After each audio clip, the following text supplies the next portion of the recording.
为了拉拢中国这块能够制衡苏联的砝码，美国不惜开放了自己的军火库和实验室，中国也承担了横遭孤立的风险，予以前所未有的回应。这对双方来说都是一场豪赌，美国赌的是通过中国来牵制苏联，以最小的代价赢得冷战，中国赌的则是利用关系好转的窗口期，完成国防现代化的原始积累。那么在这场被后世称为中美蜜月的10年里，美国人到底掏出了多少真金白银的好处？而中国在承担了巨大的战略风险后，究竟是成为了被利用的棋子，还是完成了借势逆袭？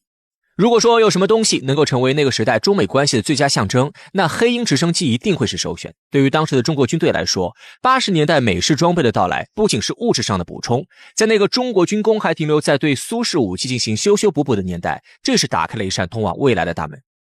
中国军队当时有一个现实痛点，在拥有世界上最高高原的情况下，中国却几乎没有一款直升机能在这里安全常态化的执行任务。以前虽然也有苏联的米8直升机，可一旦到了海拔3000米以上的高度，就会变得升力骤降，气喘吁吁。于是边防哨所的补给依然只能靠人背马驮，无数的年轻战士更是因此付出生命。直到1984年，美国西科斯基公司带着他们的明星产品 S70C 黑鹰直升机来到了中国，这一切才算是彻底发生了改变。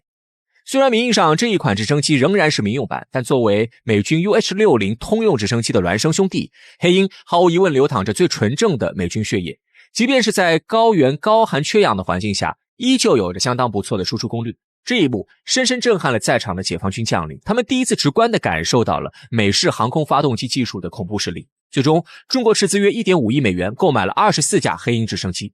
那么，这笔买卖中国赚了吗？可以说，这是中国军购史上性价比最高的交易之一。这24架黑鹰在此后的30年里，成为了青藏高原上的救命神鹰。无论是身处雪灾还是地震的极端救援情况中，只要气候恶劣到其他飞机都不敢动，黑鹰就是唯一的希望。中国工程师们对这一型号直升机进行了长达数十年的研究，虽然没有得到核心制造技术，但通过维护和使用，中国航空工业还是摸透了第3代直升机的设计理念。所以当国产直20横空出世之际，明眼人一眼就能看出它与黑鹰之间那跨越时空的血缘联系。这正是当年那笔交易埋下的种子，终于在20年后开花结果。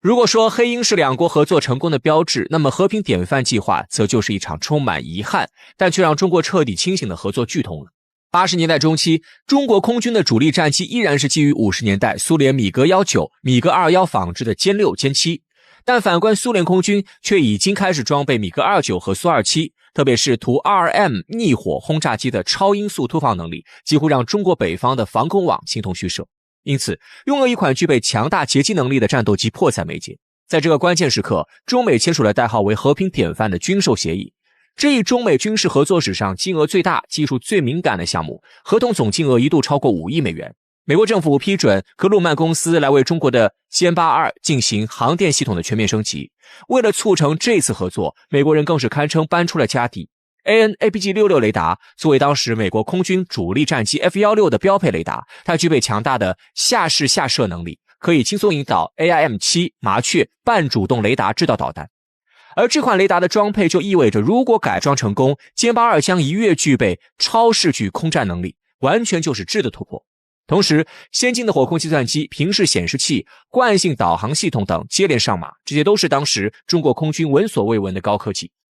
看到了美国的诚意，中国自然也没小气，不仅送了2架崭新的歼82战机到美国爱德华兹空军基地进行试飞，更是还派出了顶尖的工程师和飞行员去美国交流。在这个过程中，美国人确实手把手教了不少东西，从系统集成的概念到现代战机的试飞流程，中国工程师在美国的实验室里夜以继日的学习。就当我们都以为会迎来中苏蜜月时的大好形势之际，这个故事却走到了一个并不美好的结局。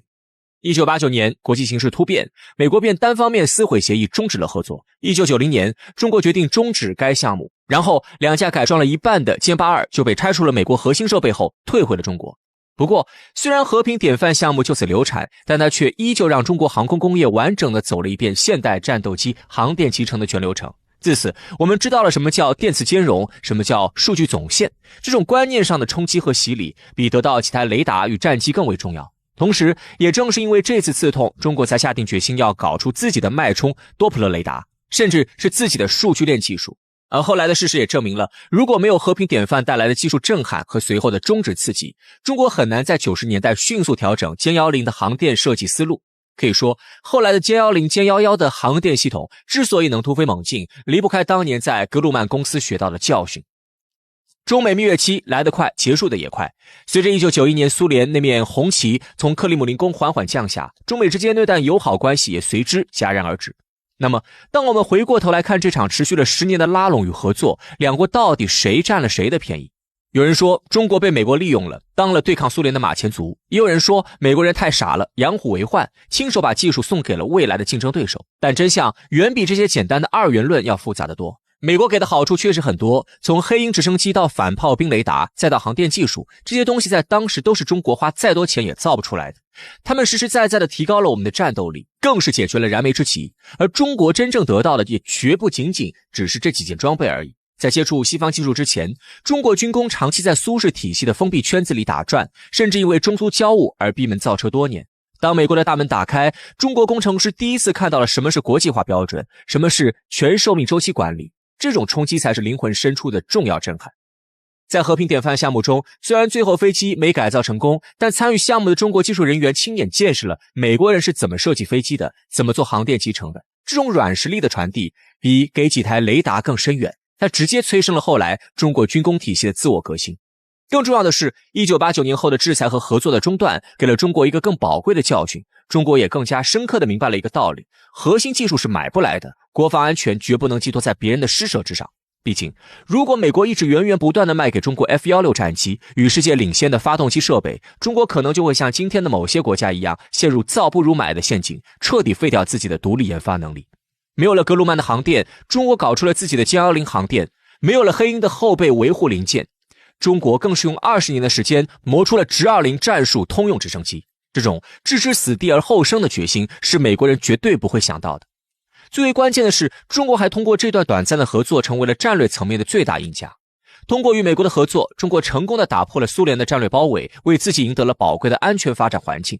在那个风雨飘摇的年代，如果还要同时对抗美苏两个超级大国，中国的发展根本无从谈起。美国人的拉拢，客观上为中国融入国际社会、接入全球经济体系提供了一张通行证。西方资本、技术、管理经验的涌入，更是为中国后来的经济腾飞奠定了基础。可以说，中国利用这10年的窗口期，不仅补上了军事科技的课，更补上了国家发展的课。